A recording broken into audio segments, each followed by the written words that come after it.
رسول اللہ صلی اللہ علیہ وسلم نے فرمایا کہ جب تم میں سے کوئی وضو کرے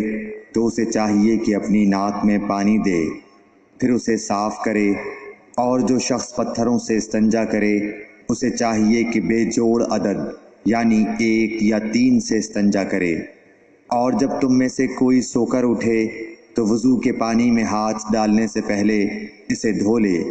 کیونکہ تم میں سے کوئی نہیں جانتا کہ رات کو اس کا ہاتھ کہاں رہا ہے۔ ابو ہریرہ رضی اللہ تعالی عنہ لوگوں کے پاس سے گزرے اور لوگ لوٹے سے وضو کر رہے تھے۔ آپ رضی اللہ تعالی عنہ نے کہا،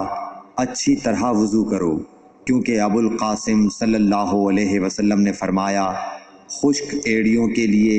آگ کا عذاب ہے۔